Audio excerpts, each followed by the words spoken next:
Bonjour à tous. Alors, c'est Orphise Rodriguez, comme vous le savez, je suis votre coach de carrière et consultante RH et vous écoutez le podcast des leaders. Donc cette émission, dans cette émission, en fait, on traite vraiment tous les sujets, liés au leadership, la gestion, en fait, des ressources humaines, le développement personnel aussi. Et puis là, aujourd'hui, dans cet troisième épisode, j'ai le plaisir vraiment d'accueillir, en fait, Guillaume Safaroni. Je le suis depuis quelque temps, sur LinkedIn et puis, en fait, on s'est rencontrés il y a quelques temps, en fait, dans le cadre, de Job First, hein. C'était une application, pour aider, en fait, le monde des RH dans le recrutement. J'étais au tout début de mon chemin là d'entrepreneuse, quand j'ai rencontré, Guillaume. Donc, voilà, bienvenue Guillaume dans le podcast et puis, merci d'avoir accepté cette invitation.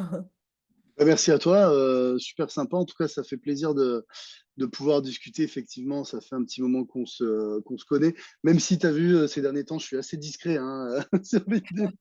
Je me camoufle un peu, mais ouais, ouais, tout à fait. Je suis toujours là et ravi d'échanger avec toi aujourd'hui hein, en duplex du coup de Marseille. Hein. Je sais pas si on le précise ça, mais moi Oui, j'aime tout bien le à fait. préciser. Totalement.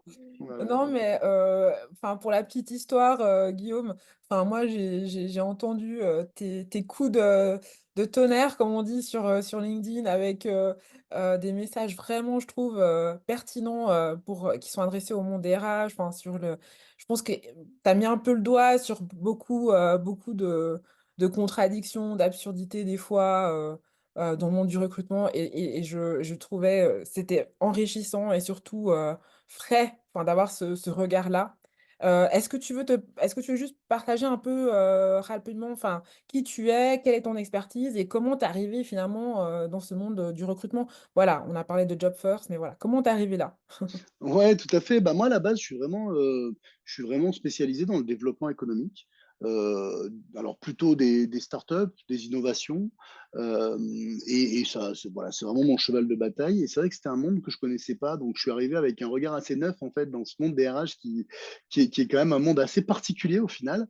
Et moi, j'ai travaillé donc récemment pour une entreprise, une startup qui s'appelle Job First, qui propose donc une petite innovation. En fait, elle propose du recrutement sans CV. Voilà, c'est basé sur, on en parlera, hein, mais ça va être basé sur les soft skills, les compétences métiers. C'est plutôt à destination des profils type les préparateurs de commandes, la logistique, la sécurité avec les agents de sécurité, la propreté, etc., les services à la personne. Donc, on est plutôt à destination de ces profils-là qui sont très, très pénuriques en France. Donc voilà, pendant quasiment 2 ans, j'ai donc fait le développement économique pour eux. Et donc, ça m'a permis de me rentrer dans ce monde merveilleux des RH et puis de côtoyer. Alors, on était plutôt sur des grands groupes, hein, de côtoyer donc des RH grands groupes là-dessus qui, eux, sont attentifs à ce type d'innovation. Donc, intéressant. Et c'est vrai que donc, je suis passé un petit peu alors tout en gardant ma spécialité, ma spécificité de développement commercial, mais c'est vrai que j'ai pris la parole sur les réseaux par rapport à ça, parce que bah, c'est vrai que c'est quelque chose qui parle à tout le monde. Hein.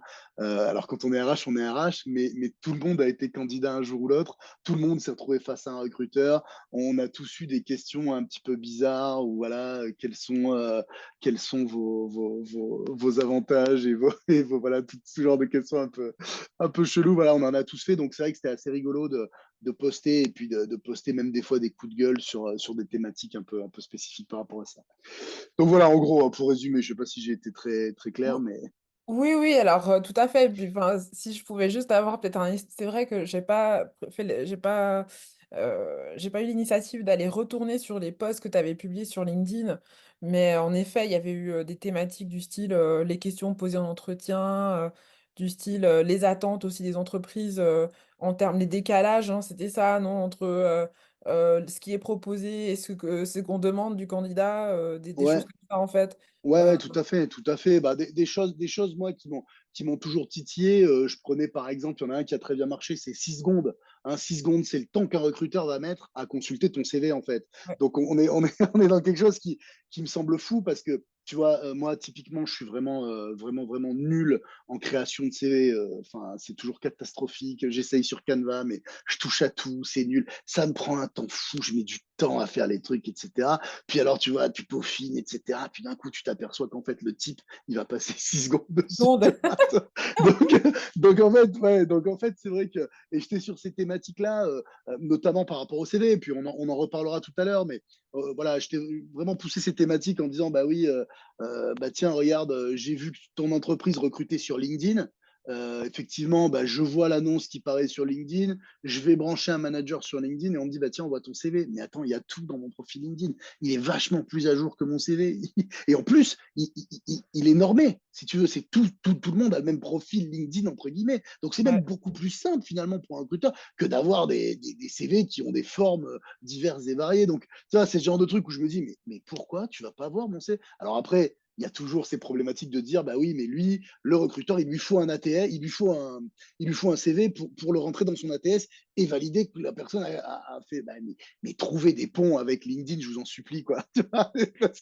Parce que là, franchement, voilà. Donc, voilà, c'est ces coups de gueule là, moi, voilà, bon, c'est 6 secondes, ces histoires de 6 secondes, ces histoires de, tu sais, comment dire, les process à rallonge où pendant 4 mois, tu vois, tu es en train de parler au gars, puis à la fin, bah, finalement, tu as trouvé 3 tafs quand même, tu vois, dans, ouais, au ouais, moment c'est où le mec te dit, bah c'est bon et tout, ah, bah il est plus là le candidat, bah non, tu vois, ouais. ça fait 6 mois que je suis en train de te courir après à un moment. Voilà. Donc c'est ces thématiques-là que je trouvais assez marrantes et puis auxquelles on a tous été confrontés. Et là, je l'ai vu un petit peu aussi de l'autre côté, hein, côté vraiment recruteur. Et voilà, mais comment j'évalue une candidature? Et tu vois, avec Job First, ce qui était assez intéressant, c'est de dire, bah ouais, candidature, un CV de préparateur de commande, et c'est absolument pas péjoratif ce que je dis, mais c'est pas des gens qui sont des spécialistes du CV, quoi. Pareil pour un chauffeur poids lourd, c'est des gens qui sont pas à l'aise avec ça, qui vont pas Ouais. forcément en faire et qui sont sur des postes hyper pénuriques. Je veux dire, ils claquent des doigts, ils ont un taf, ces gens-là. Donc en fait, l'idée c'était de dire, bah, comment je fais pour un petit peu moderniser ça, comment je fais pour faire en sorte que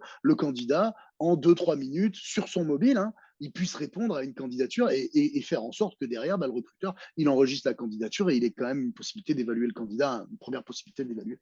Donc voilà, je trouvais que c'était intéressant, je trouvais que c'était dynamique et que ça faisait bouger un peu un monde, en tout cas en France, qui est assez toujours traditionnel, tu vois, avec ton petit CV, ta Mmh. petite lettre de motivation, alors que voilà, c'est pas l'objet, quoi.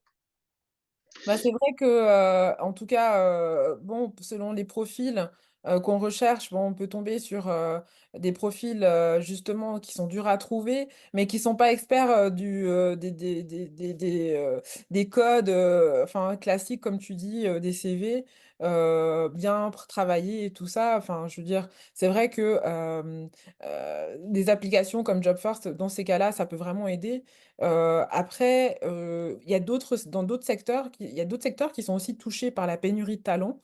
En tout cas, par exemple, en Suisse, là, enfin, ils ont prévu, hein, ils ont prédit qu'en 2040, on serait à peut-être 430 000 travailleurs, en moins, enfin, sur le marché du travail. Pourquoi? Parce que, ben, il y aura cette génération des baby boomers qui vont quitter le marché du travail. Et puis bon, en tout cas, moi, j'ai regardé, dans les emplois les plus, demandés en Suisse, on est sur la santé, sur des secteurs, aussi comme, l'hôtellerie, il y a plein d'autres secteurs comme ça où finalement ces gens, oui, ils ont l'habitude de travailler sur des CV en fait, hein, mais il faut quand même, qu'on adapte peut-être, notre façon de voir les choses pour attirer en fait ce public. Et puis aussi, en termes conjoncture aussi, de voir, bah, finalement comment on permet, des étrangers aussi de s'intégrer en Suisse et enfin, de soulager en fait le marché du travail local parce qu'on n'arrive juste pas à répondre à toutes ces demandes en fait.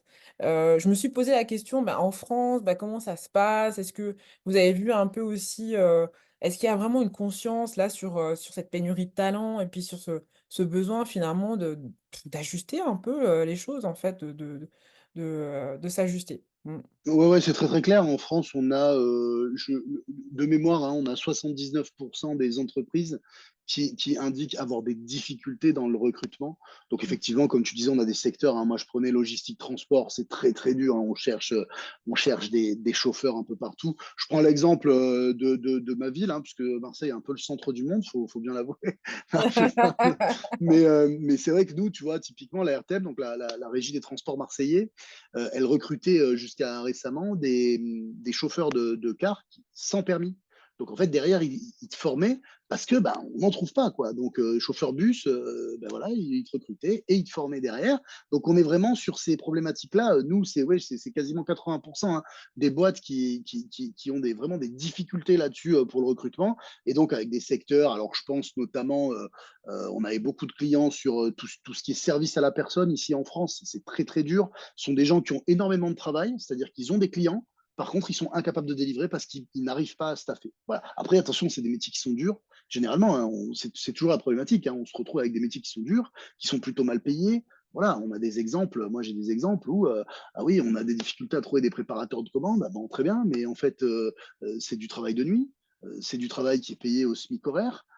Si tu dois travailler la nuit sur les zones, il n'y a pas de transport en commun, donc il te faut quand même que tu aies une bagnole et que tu payes ta bagnole enfin, que tu payes ton plein pour venir bosser. Et puis derrière, tu travailles dans des chambres froides, quoi. Ouais, forcément, c'est difficile. S'il n'y a pas un effort qui est fait au niveau, alors peut-être trouver de quoi récupérer les gens qui vont venir travailler avec l'entreprise qui paye un transport ou, tu vois, enfin, augmenter aussi un peu les salaires, etc. Bah ouais, c'est des métiers qui sont compliqués et que les gens veulent plus faire en fait, hein, tout simplement. Si tu as le choix, tu le fais pas. Parce que se lever la nuit, aller bosser toute la nuit à moins 20 degrés, et puis devoir te payer tes allers-retours en voiture, voilà, c'est toujours compliqué. Donc, mais effectivement, ici aussi, en France, c'est très très clair. Alors, ça se détend un tout petit peu. Je pense notamment à l'hôtellerie et la restauration, où on retrouve des niveaux à peu près normaux. Ils ont beaucoup souffert après le Covid et c'est en train de se réguler, mais c'est toujours très très compliqué parce que bah, les gens, notamment je pense aux serveurs par exemple, aux gens en cuisine, etc., bah, c'est des métiers qui sont difficiles hein, et qui ne sont pas forcément très très rémunérés. Donc évidemment, derrière, c'est compliqué d'aller trouver des gens par rapport à ça. Donc voilà, après, il y a aussi toute la réflexion qu'on peut avoir derrière sur les conditions de travail. Hein, bah, là, on le voit, nous en France, il n'y a plus une boîte qui ne propose pas de télétravail. Ça Mmh. n'existe plus. Alors attention, hein, si tu es chirurgien ou pilote de ligne, ça va être compliqué. Mais par contre, pour tous les autres métiers, et ça correspond à beaucoup de métiers, tu n'as pas une boîte en France qui cherche un peu des talents qui ne va pas te proposer au moins 2 jours de télétravail par semaine. Ça Mmh. n'existe plus. Et si ça existe, de toute façon, ils ne trouvent pas. Donc voilà. Donc tout ça a fait que malgré tout, les attentes des salariés, on a des attentes qui ont vraiment évolué, on a des exigences qui ont augmenté, on a un marché du travail qui est pénurique et finalement, on a quand même des salariés, entre guillemets, qui prennent le pouvoir. Mmh. Parce qu'on ne trouve pas et qu'à un moment donné, si on veut que la boîte elle avance, il faut staffer les équipes et si on ne staffe pas, on ne délivre pas. Donc voilà, on a aussi cette inversion un peu du rapport de force, en tout cas nous en France, qui est assez intéressant. Et puis voilà, je l'ai dit, je l'ai fait savoir et j'ai dit aux gens, bah, allez-y, demandez des augmentations de salaire, quoi. C'est vraiment le moment parce qu'on Ouais. trouve rien, on trouve personne. Alors c'est un peu le truc tabou hein, en France, la négociation salariale, mais clairement, on est dans une période d'inflation qui te grève ton truc, on n'a jamais payé l'essence aussi cher. Il faut savoir qu'en France, j'ai regardé de venir avec toi, on paye, alors tu vois, c'est un truc qui me parle évidemment, mais ça parle aussi à beaucoup de monde, on paye la pinte de bière le même prix qu'en Suisse, tu vois.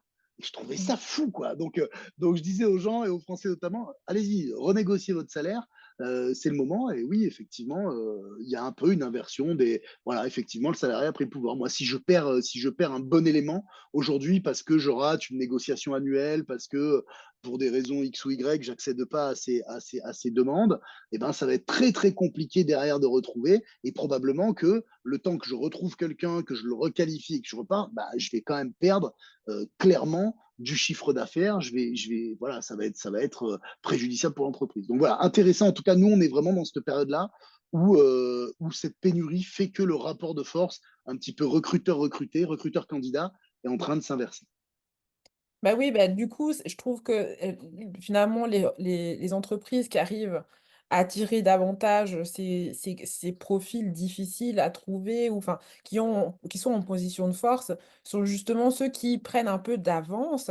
Déjà, à mon avis, hein, je sais pas, hein, mais je veux bien avoir ton idée là-dessus, mais déjà au niveau, de l'approche, c'est-à-dire, elle est plus, vers l'autre et au lieu d'avoir une entreprise où les recruteurs toujours sur leur tour d'ivoire en fait, en gros et puis, on attend juste que les gens viennent et puis en gros, on pense que, on est le seul et unique employeur, de choix. En fait, non.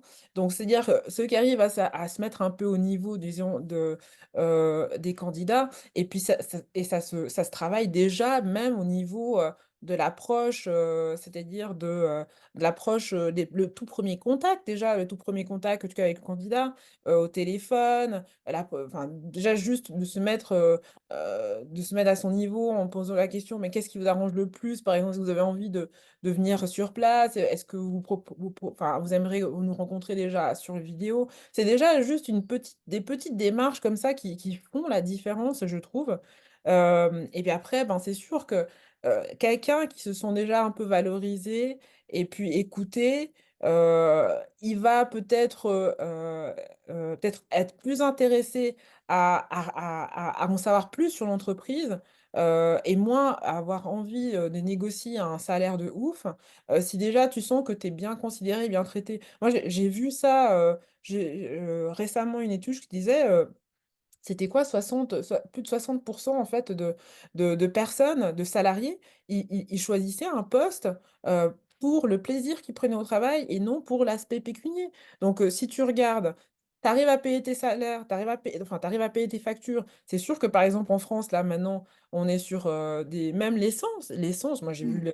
l'essence en France, mais c'est vraiment cher en fait. Il faut vraiment, motiver les gens à rester. Je veux dire, en dehors du fait que oui, les gens ils cherchent un salaire, mais il faut vraiment prendre soin de ses collaborateurs et puis, et ça commence déjà par cette marque employeur, dès le départ en fait. Mais je suis sûre qu'il y a plein d'autres moyens de le faire en fait. Il faut arrêter de penser qu'en fait les entreprises, ils ont perdu le pouvoir. Ils ont pas perdu le pouvoir, il faut juste repenser les choses. Qu'est-ce que tu en penses? Ouais, ouais, non, mais c'est clairement ça. En fait, moi, je suis toujours un peu, j'aime bien me mettre un peu du côté du candidat, tu vois, parce que ça me donne des angles d'attaque qui marchent Ouais, bien non. après sur LinkedIn. Effectivement, après, j'ai aussi rencontré, et moi, je le fais régulièrement, c'est-à-dire que, bon, voilà, je suis assez mobile, moi, sur les jobs, et j'aime bien aller de mission en mission, tu vois. Et donc, D'accord. régulièrement, je me retrouve encore dans cette position où je me dis, tiens, et tu parlais de marque employeur notamment, tiens, je vais aller regarder les annonces, tu vois, les annonces emploi. Et des fois, tu dis, c'est pas possible, les gars.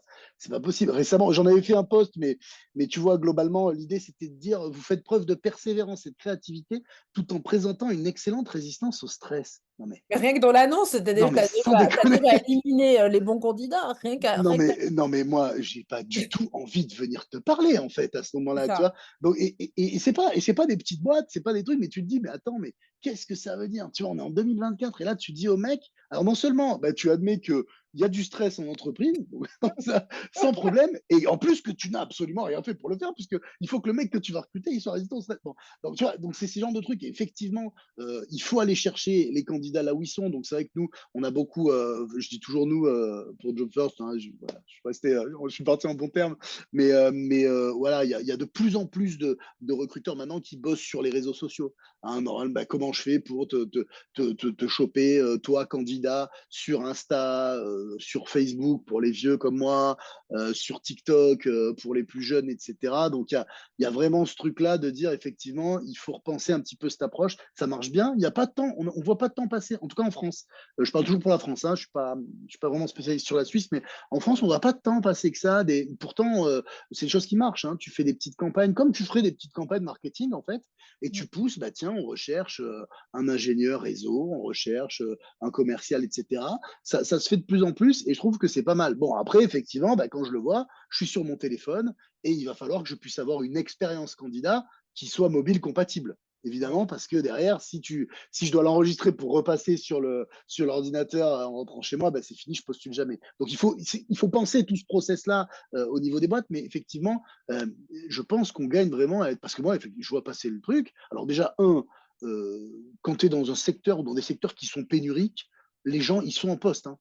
Ils trouvent, ils ont un emploi, ils sont déjà en emploi. Donc l'idée, c'est de dire, je vais les chercher où? Bah, moi, typiquement, je vais jamais sur Hello Work ou je vais jamais sur Pôle emploi ou maintenant ça s'appelle France Travail chez nous, ou je vais jamais consulter les petites annonces. Par contre, ce qui est sûr, c'est que sur Instagram et sur Facebook, j'y suis plusieurs fois par jour. Donc là, tu vas pouvoir me trouver. Donc l'idée, c'est de dire, OK, dans le process, il est où mon candidat? Bah, ce qui est sûr, c'est qu'il sera sur Insta, quoi. S'il a entre 25 et 45 ans, il sera sur Insta. Donc, allons le chercher à ce niveau-là. Et puis après, ayons une expérience candidat où on va dire, bah oui, il m'a vu passer, il a vu passer l'annonce sur Insta, très bien. Il peut répondre, il peut déjà m'envoyer un truc sans demander de CV parce que t'as pas ton CV sur ton mobile en fait, puis t'as pas envie, il faut que ça aille vite. Voilà, on est maintenant dans un monde où il faut que ça aille vite, il faut qu'on envoie rapidement, et donc il faut que je puisse postuler de façon intelligente là-dessus. Alors là, je prends l'exemple, voilà, puisque moi j'ai vraiment beaucoup bossé sur ce truc-là, mais ça veut dire de façon globale, et puis il y en a d'autres aussi, hein, des systèmes qui font ça, mais de façon globale, ça veut dire que c'est intéressant d'aller penser, d'aller repenser un petit peu l'approche que tu vas avoir pour aller sourcer, pour aller chercher tes candidats derrière, parce que voilà, c'est pas, on n'est pas sur quelque chose on est sur quelque chose qui a vraiment évolué et sur un marché qui devient très compétitif, comme tu disais très bien.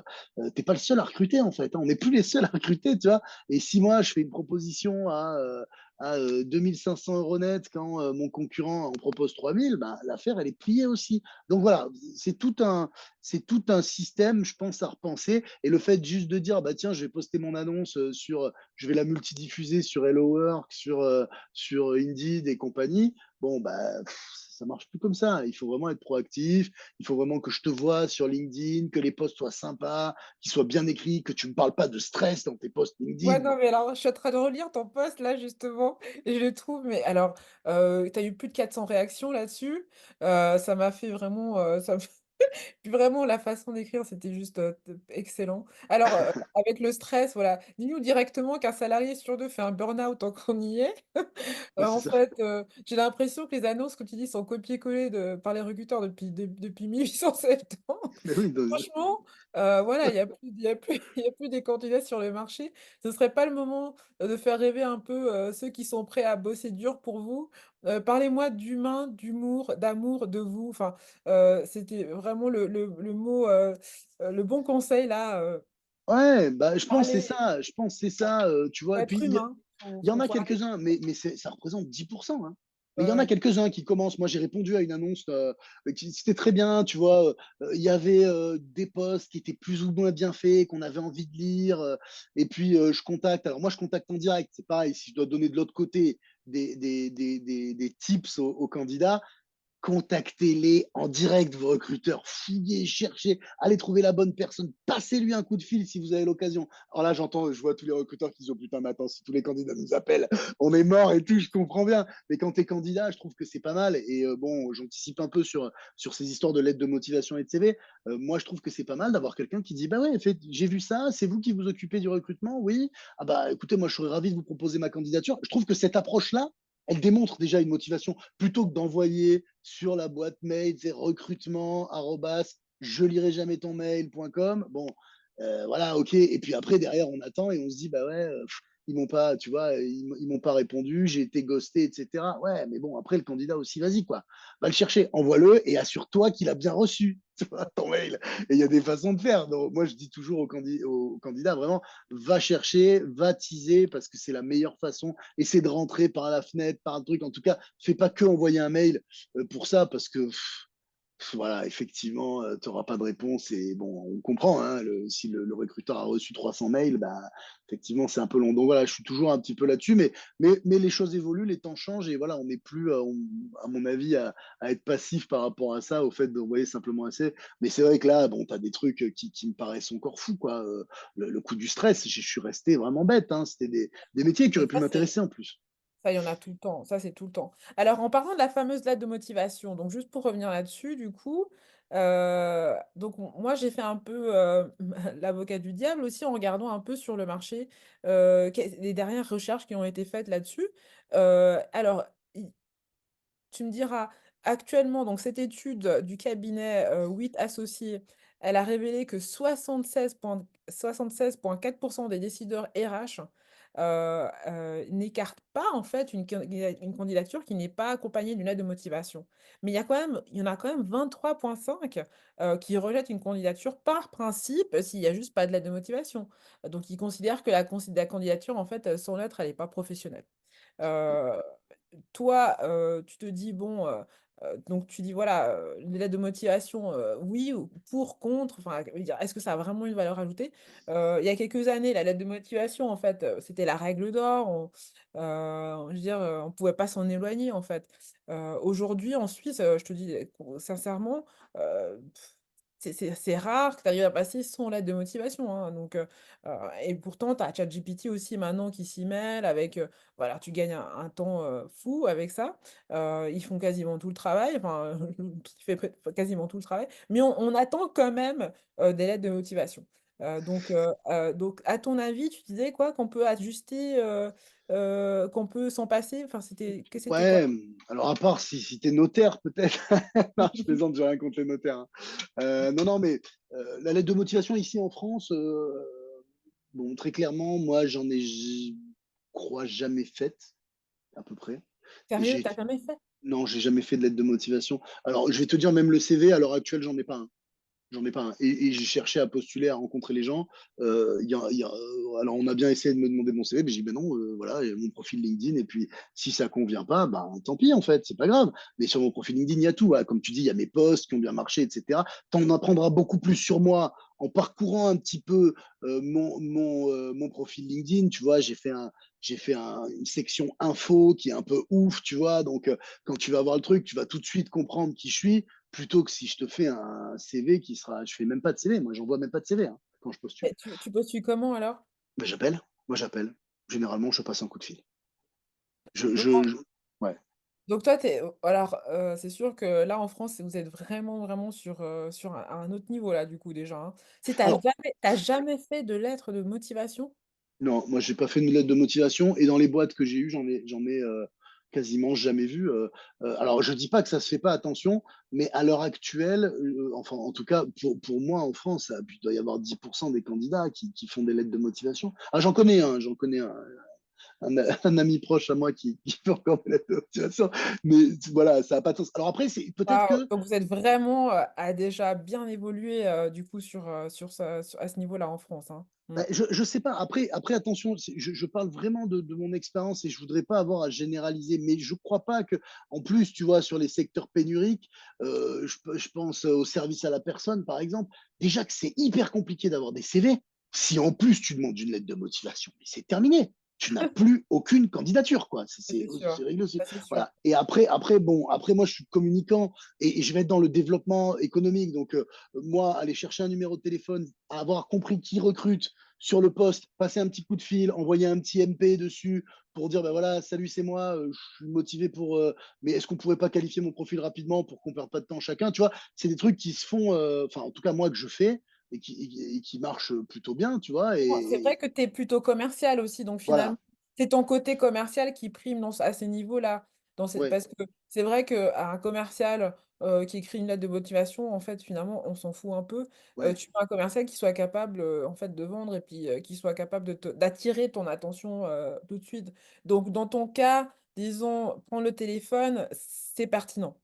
ouais, ouais. Maintenant, pour d'autres secteurs, Je sais pas à quel moment, c'est pas toujours pertinent en fait, hein. Je veux dire, même si tu es avocat, même si tu es comptable, tu recherches des comptables, tu as un cabinet comptable, est-ce que c'est pas plus est-ce que agréable c'est pas plus d'avoir quelqu'un qui dit bah écoutez, j'ai vu votre annonce, ça m'intéresse, est-ce que vous auriez un peu de temps cette semaine, la semaine prochaine pour que on discute et qu'on voit si on est aligné. Je trouve que la démarche elle est plus intéressante que, comme tu dis, qu'aller sur ChatGPT, sortir une lettre de motivation préfaite machin, dire que je suis le plus beau, je suis magnifique et compagnie et que je vais me tuer à la tâche, que je vais bosser 107 heures par semaine à machin. faire. Mais Non mais mets-toi quand même enfin, dans le siège du recruteur, parce que là, il peut pas passer ouais, son temps, comme tu l'as dit, à répondre à des téléphones et tout à fait.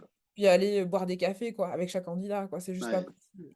ouais, Donc tout là, à fait. du coup, il faut quand même optimiser le temps, là, de la personne, derrière qui fait le tri, en fait, hein. Ouais, ouais, tout à fait, tout à fait. Mais on en parlait un petit peu, je pense qu'il faut effectivement qu'ils optimisent leur temps et qu'ils l'optimisent encore plus que ce qu'on pourrait, penser. Parce que je pense que le rôle du recruteur, c'est ça, en fait. C'est d'aller boire des cafés, c'est d'aller voir des candidats. C'est vraiment ça le cœur du métier, tu vois? Et je me suis aperçu, en fait, en bossant avec les RH, d'une chose, c'est qu'ils sont souvent vampirisés par tout un tas d'autres choses administratives et cetera. Alors je parle des recruteurs, hein, je Ouais, parle pas des RH en particulier, hein, je parle des recruteurs, spécifiquement et ils ouais. sont souvent vampirisés par tout un tas, tu vois, moi j'ai dit, mais attends, c'est quoi la journée d'un recruteur en fait? Parce que moi je me disais, bah, mec, il voit des gens toute la journée et tout, c'est plutôt cool. Moi j'aime bien parler aux gens, tu vois, Ah ouais, j'aime non, bien que non. les gens me racontent leur vie. Et en fait, pas du tout. Non, il y a beaucoup de paperasse, beaucoup d'admin derrière. C'est sûr que si on arrive à automatiser derrière, ben, on gagnerait un temps fou, en fait.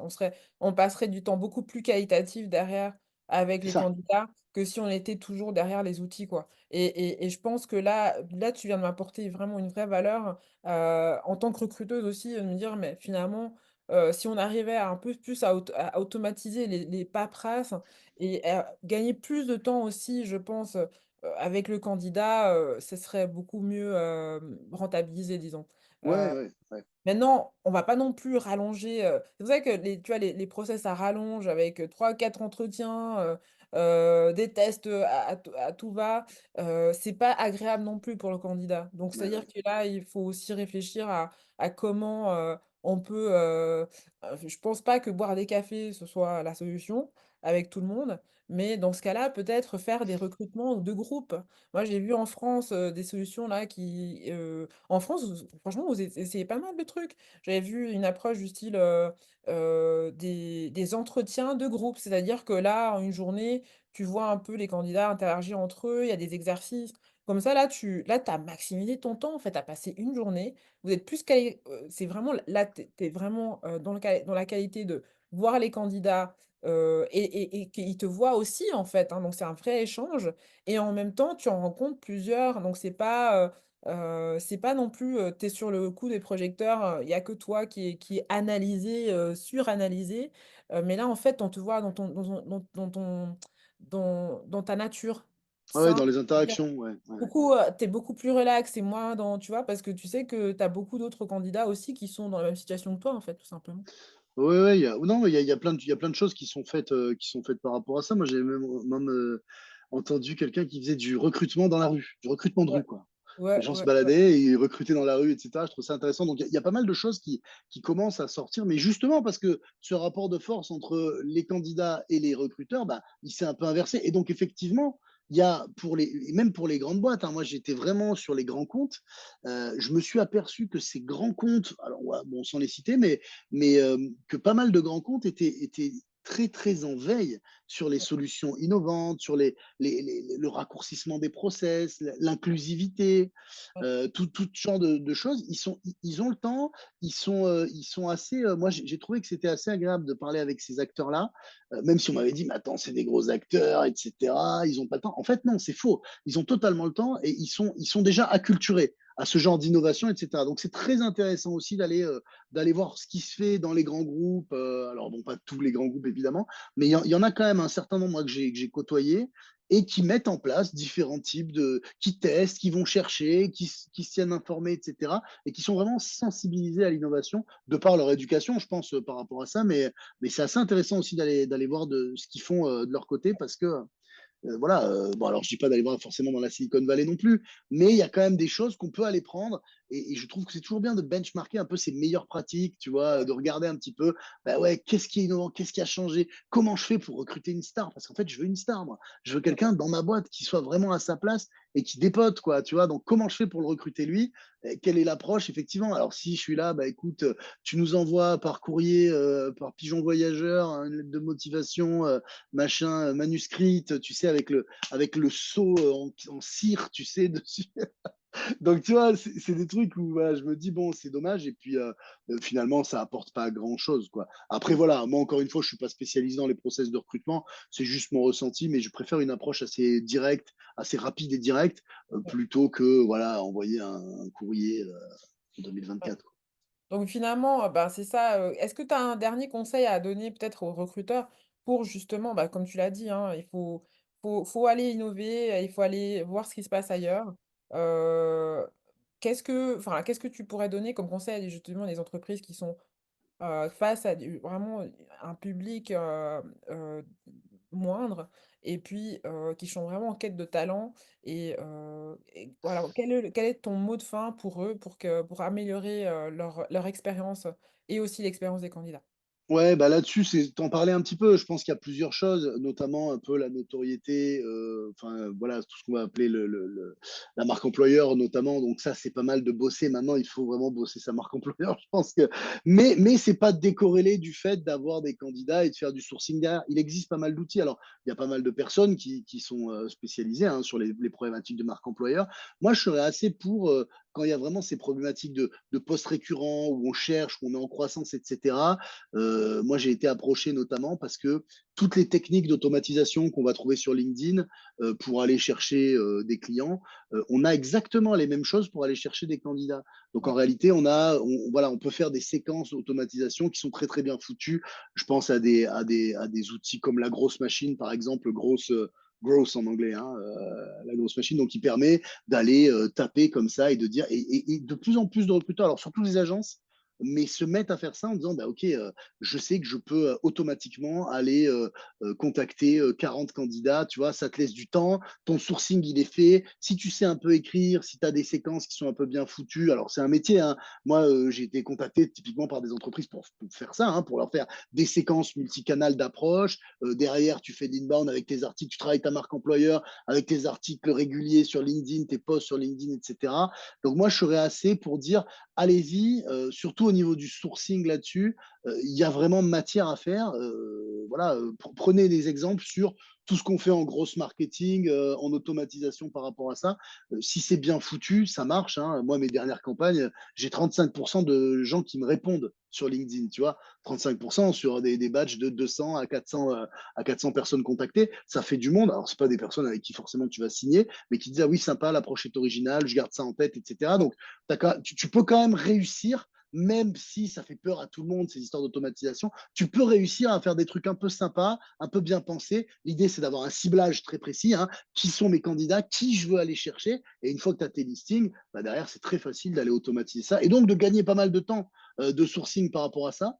Souvent, ça sera même mieux fait, ce sera plus régulier. Tes séquences, bah, tu vas envoyer deux, trois messages. S'il répond pas, tu lui envoies un ou deux mails, tu vois. C'est plutôt bien foutu. Et là, tu gagnes un temps fou, tu vois. Les recruteurs gagneraient un temps fou à utiliser ce genre d'outils. Voilà, bon, il y en a plein, hein, mais c'est à mon avis aussi une des choses vers lesquelles il faudrait peut-être se tourner. tout à fait et puis, donc là, ça, c'est un service que tu proposes, et puis que les entreprises peuvent te connecter, enfin te contacter, si elles ont besoin de justement, Non, de cette expertise-là?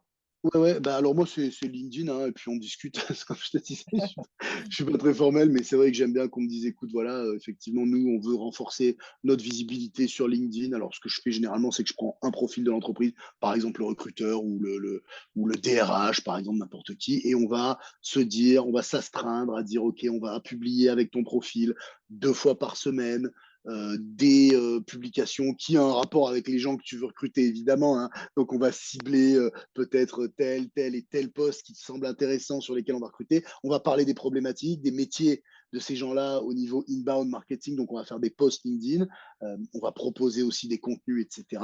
Et de l'autre côté, on va faire tourner des séquences en automatique pour aller faire des demandes de connexion, aller visiter les profils, aller envoyer un petit message. On peut même envoyer des vocaux. Je conseille toujours le vocal sur LinkedIn parce qu'on est obligé, on veut savoir ce qu'il m'a dit la personne. Et donc, on appuie pour écouter ce que la personne a à dire. Voilà. Et puis derrière, bah, si ça répond pas, on passe automatiquement. Hein, on Ouais. enrichit les profils. Automatiquement, on va passer sur du mail. Donc, en fait, une fois que tes séquences, elles sont calées, que ta ligne éditoriale, la façon que tu as de t'exprimer envers tes candidats, que tout ça est bien posé, en fait, bon, ça prend un peu de temps. Hein, il y a un peu de temps de setup. Mais une fois que c'est lancé, c'est des choses qui vont tourner, qui vont être intéressantes. D'un côté, tu vas augmenter ta visibilité. De l'autre côté, tu vas avoir ces séquences qui vont tourner. Donc voilà, moi, je suis sur ces expertises-là. Alors, soit je fais tout, soit je fais juste du coaching par rapport à ça, la mise en place des outils, comment la formation sur ces outils, etc. Mais c'est très simple, hein, si j'y arrive, tout le monde peut le faire, j'ai envie de dire. Donc, donc il n'y a, y a, y a, pas de souci par rapport à ça. Donc voilà, moi je fais ça, effectivement. alors à la fois sur du commerce, hein, et à la fois, j'ai été contacté effectivement par notamment des agences, voilà, qui Mmh. étaient intéressées par ce type de techno, on va dire, et d'innovation. Super. Bah, écoute, merci beaucoup. On a fait un peu plus que les 30 minutes, mais bon, voilà, c'est évidemment, comme ça quand, on a beaucoup de sujets à traiter, on a dû un peu, d'ailleurs, écourter. Mais, merci beaucoup Guillaume, franchement, très, très riche comme conversation et puis, ben, en tout cas, vous, si vous êtes, du coup, sur la première fois sur cette chaîne, et vous ne me connaissez pas, je vais juste me présenter rapidement aussi. Donc, voilà, donc je m'appelle Orphise Rodriguez. Et puis, en fait, donc moi, je suis, recruteuse aussi indépendante. Donc j'ai, une société, en fait, qui permet, donc, de vous aider à trouver du personnel. Et puis, je coach aussi évidemment, les RH, les managers qui juste ont envie juste de d'améliorer finalement l'expérience collaborateur et aussi envie d'évoluer dans leur carrière. Donc, tout ce qui est, développement de carrière, n'hésitez pas à me contacter aussi. Et puis, je suis disponible sur, le site internet, donc, www, hrsolutions-sa.com et évidemment sur LinkedIn aussi. Voilà, je vous remercie beaucoup, d'avoir suivi cette émission et je vous dis donc à tout bientôt. Merci beaucoup. Au Merci revoir. Orphise, merci à tous.